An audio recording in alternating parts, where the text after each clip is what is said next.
चीजों पे गौर करिए। मिड कैप इंडेक्स 350 पॉइंट की मजबूती के साथ 41,000 के मुहाने पे खड़ा है और निफ्टी भी पीछे नहीं है, वो भी लगभग सेंचुरी के आसपास है 19,800, यानी 20,000 से अब बहुत दूर नहीं रह गया है। और बैंक निफ्टी भी आज थोड़ा साथ दे रहा है, लेकिन मिड कैप में ज़बरदस्त तेज़ी है, कंटिन्यूसली टॉप पे टॉप लगा रहा है।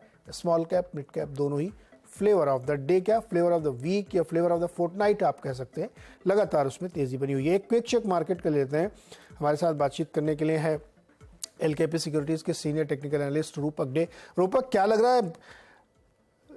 19,813 पर खड़ा है मार्केट। हाँ। तो मेरे ख्याल से मार्केट में तो पॉजिटिविटी रहना चाहिए, क्योंकि ब्रेकआउट देने के बाद निफ्टी कंटिन्यूअसली ऊपर जा रहा है और अभी एक 19,750 800 का रेजिस्टेंस था, उसके ऊपर ट्रेड कर रहा है।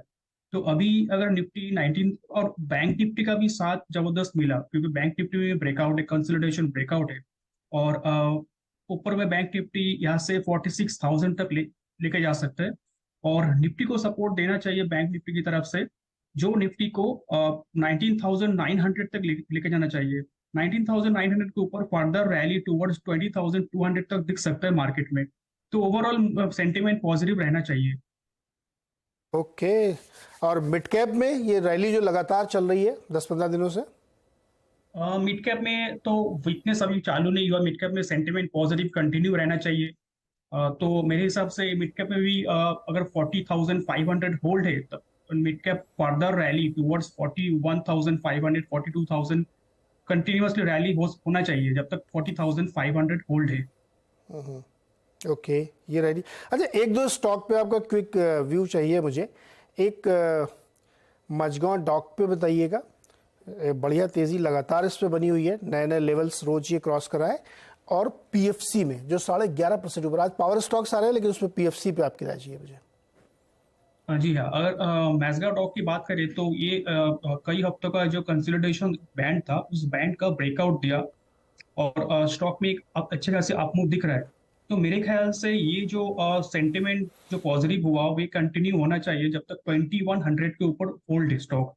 तो above 2100 stock can go towards 2500 और 2700। शॉर्ट टर्म में दो टारगेट रहना चाहिए, 2500 और 2700 का, जब तक 2100 होल्ड है। और पीएफसी का जो स्ट्रेंथ है वो दिन दिन ब दिन बढ़ते जा रहा है।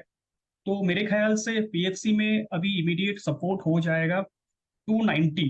290 के ऊपर जब तक है, पीएफसी में अपसाइड बरकरार रहेगा। ऊपर में लेवल्स ओपन है, मेरे ख्याल से 330 340 तक जा सकता है वेरी शॉर्ट टर्म में। ओके, तो पीएफसी में 330 340 तक का टारगेट आ सकता है, लेकिन 290 पर नज़र आपको बनाए रखनी चाहिए। रूपक, बहुत बहुत शुक्रिया हमारे साथ जुड़ने के लिए और राय शेयर करने के लिए। अब बातचीत करते हैं धानुका एग्रीटेक की। कंपनी के मैनेजिंग डायरेक्टर एम के धानुका जी हमारे साथ जुड़ गए हैं। कंपनी ने पहली तिमाही के जो नतीजे पेश किए थे उसमें थोड़ी सी नरमी थी। रेवेन्यू जो है 6-7% नीचे आया था। ऑपरेटिंग प्रॉफिट में काफ़ी गिरावट थी, 15% के आसपास नरम पड़ा था। और शुद्ध मुनाफा भी गिर के आया था। हालांकि मार्जिन मेंटेन करने में कंपनी सफल रही थी। धानुका सर, बहुत बहुत स्वागत है आपका एनबीसी आवाज़ पे। Q1 को कंसीडर करते हुए अगर हम अब Q2 देखें तो कैसा दिख रहा है आपको आउटलुक? 2 महीने तो हालांकि निकल गया इसके। नमस्कार नीरज जी। जी। देखिए, जो हमारा बिजनेस है वो काफी कुछ तक बारिश के ऊपर में डिपेंड करता है। जून तक जो है डिले थी रेनफॉल, उसके कारण से फर्स्ट क्वार्टर जो है सबड्यूड गया था। लेकिन दूसरे क्वार्टर में जुलाई के अंदर में काफी अच्छी बारिश हुई, तो जुलाई में कंपनी को और इंडस्ट्री को काफी अच्छी ग्रोथ मिली। अनफॉर्चुनेटली अगस्त के अंदर में जो बारिश होनी चाहिए थी वो नहीं हो पाई, और 125 साल के अंदर में ड्राइएस्ट अगस्त मंथ जो है वो गया है। तो उसके कारण से जितनी ग्रोथ प्लान की थी, ग्रोथ तो फिर भी है अगस्त के अंदर में, लेकिन जितनी प्लान की थी उस प्लान के हिसाब से हम लोग अचीव नहीं कर पाए। लेकिन फिर भी सेकेंड क्वार्टर के अंदर में we hope that we will deliver double digit growth. और जो मार्जिन फ्रंट के ऊपर में है, ग्रोस मार्जिन में 150 बिप्स इंप्रूवमेंट एंड अबीटा मार्जिन में मिनिमम 100 बिप्स इंप्रूवमेंट हम जो है एक्सपेक्ट कर रहे हैं। धानुका सर, आप बताइए कि अगर हम अगस्त में देखें तो बहुत कम बारिश हुई है, हुई नहीं लगभग, और पूरे साल के एवरेज में बताया जा रहा है करीब 19% बारिश कम होगी। जून से अगस्त में देखें तो वहाँ भी कम थी, तो बारिश ने तो बहुत निराश किया। तो फिर कैसे मेंटेन करेंगे सर? देखिए, आज इरिगेशन फैसिलिटी इंडिया में काफी बढ़ गई है, मतलब पहले के कंपैरिजन के अंदर में गवर्नमेंट का काफी फोकस है, और लोग जो है ट्यूबवेल वगैरह से भी काफी जो है वो इरिगेशन लेते हैं। तो उसके कारण से बहुत सारी जगह कैनाल्स और जो ये डैम्स बन रहे हैं उसके कारण से कैनाल्स का एरिया काफी बढ़ता जा रहा है। तो इरिगेशन फैसिलिटीज बढ़ने के कारण से उतना ज्यादा इम्पैक्ट नहीं है जितना कि ओवरऑल हमें लगता है। तो क्रॉप कंडीशन अभी भी काफी अच्छी है, और अभी पिछले हफ्ते जो है साउथ के अंदर में काफी अच्छी बारिश हुई है। अभी आपने न्यूज में बताया कि बॉम्बे और उसके आसपास कुछ डिस्ट्रिक्ट्स के अंदर में येलो अलर्ट जारी हुआ है बारिश का। मध्य प्रदेश में भी बारिश हुई है। तो अगर सितंबर में अच्छी बारिश हो जाती है तो मैं समझता हूँ जो अगस्त का डेफिसिट है उसका इम्पैक्ट नलीफाई हो जाएगा। ओके, होप है, चलिए देखते हैं इसमें क्या होता है। अच्छा जानकर जी ये बताइए कि चूंकि इन्वेंट्री लेवल के इश्यूज थे, इस समय चैनल में कितनी इन्वेंट्री है और उसको आप मुझे इंडस्ट्री से कंपेयर करके बताइए, साथ ही प्राइसिंग। देखिए, पहले चाइना से प्राइसेस जो है वो काफी रिड्यूस होते जा रहे थे मंथ ऑन मंथ बेसिस के ऊपर में, लेकिन जुलाई में सीजन अच्छा जाने से इन्वेंट्रीज जो है वो लेवल्स काफी रीजनेबल आ गए हैं। जो हाई कॉस्ट इन्वेंट्री थी वो काफी कुछ लिक्विडेट हो गई है। 80% इन्वेंट्री हाई कॉस्ट की लिक्विडेट हो गई है। अराउंड 20% जो है हाई कॉस्ट इन्वेंट्री सिर्फ सिस्टम में बची है। अब प्राइसेस या तो स्टेबल है या कुछ प्रोडक्ट्स के प्राइसेस इंक्रीज हो रहे हैं क्योंकि डिमांड बढ़ रही है करके। तो ओवरऑल इन्वेंट्री धानुका के पास तो जो नॉर्मल इन्वेंट्री होनी चाहिए उतनी है, पर जो इंडस्ट्री की है वो थोड़ी हाई है इन्वेंट्री लेवल्स। दानुका सर ये बताइए ना, आप चाइना से खूब डंपिंग हुई ओवरसीज मार्केट में भी और यहाँ पे भी। पिछले क्वार्टर में उतनी अच्छी डिमांड थी नहीं क्योंकि मानसून बहुत अच्छा नहीं था। तो फिर आप कह रहे हैं कि डिमांड इंप्रूव होती हुई आपको दिख रही है, आपकी इन्वेंट्री लेवलाइज है और प्राइसिंग थोड़ी सी इंप्रूव हो रही है, ये कैसे? कंट्राडिक्टरी लग रहा है मेरे को। सर, इस क्वार्टर में तो ग्रोथ है ना, मैं बता रहा हूँ जैसे कि इस क्वार्टर में हम लोग डबल डिजिट ग्रोथ दिखाएंगे। तो डेफिनेटली डिमांड इस क्वार्टर में तो बारिश कम होने के बावजूद भी पेस्ट अटैक वो जो है वो नॉर्मल था। तो उसके कारण से किसानों ने जो है दवाई का उपयोग अपनी फसलों को कीड़े और बीमारियों से बचाने के लिए किया है। तो ओवरऑल जो है इस क्वार्टर के अंदर में ग्रोथ है इंडस्ट्री की भी और धानुका की भी। अच्छा, अभी भी डंपिंग हो रही है कि अब नहीं हो रही है नहीं, चाइना से? अब कोई डंपिंग नहीं हो रही है। अब कोई डंप, तो जो मार्जिन आपने Q1 में दिखाए हैं वो आप प्रोटेक्ट कर पाएंगे? नहीं, बेटर दिखाएंगे सेकंड क्वार्टर के अंदर में, क्योंकि high cost inventory first quarter में लिक्विडेट हो गई है। तो अभी जो हम परचेज कर रहे हैं वो रेगुलर प्राइसेस के ऊपर में परचेज कर रहे हैं, और 150 Bips improvement in gross margin and 100 Bips improvement minimum EBITDA margin के अंदर में इस क्वार्टर के अंदर में दिखाएंगे। ओके। अच्छा धनुका जी, मुझे थोड़ा सा आपके जो दहेज वाला प्लांट है उसके बारे में बताइए। कितना रेवेन्यू कंट्रीब्यूशन आप एक्सपेक्ट कर रहे हैं और क्या वो मार्जिन में भी कंट्रीब्यूट करेगा? 8 अगस्त को दहेज से हमने फर्स्ट प्रोडक्शन चालू कर दिया था, ट्रायल प्रोडक्शन, और 3-4 बैचेस ऑलरेडी उससे आ चुके हैं करके, और क्वालिटी काफी अच्छी वहां से निकली है जो प्रोडक्ट हम बना रहे हैं बाइफेंथ्रिन टेक्निकल।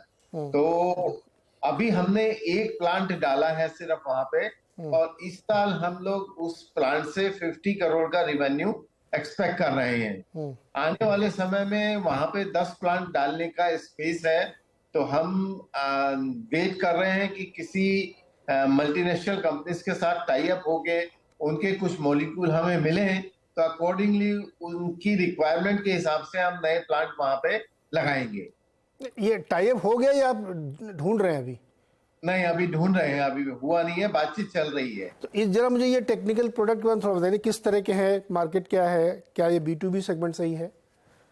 या अभी हमने सिंथेटिक पायरेथ्राइड से स्टार्ट किया है बाइफेंथ्रिन टेक्निकल, जिसकी एक्सपोर्ट अपॉर्चुनिटी बहुत ज्यादा है। इंडिजीनियस डोमेस्टिक कंजम्पशन भी है, लेकिन एक्सपोर्ट जो है वो करीब 4,500 मीट्रिक टन का एक्सपोर्ट होता है इंडिया से। ओके, तो आप कितना एक्सपेक्ट कर रहे हैं इसमें से, इस प्लांट से और इस सेगमेंट में? इस प्लांट से इस साल के अंदर में हम 350 मीट्रिक टन जो है प्रोडक्शन एक्सपेक्ट कर रहे हैं।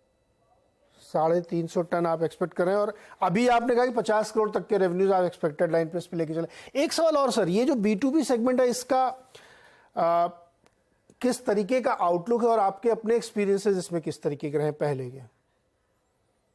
देखिए, अभी तक धानुका टेक्निकल मैन्युफैक्चरिंग में नहीं थी, अभी तक सिर्फ ब्रांड सेल्स के अंदर में थी। हाँ, लेकिन एक्सपोर्ट की अपॉर्चुनिटीज बहुत ज्यादा बढ़ रही है इंडिया से।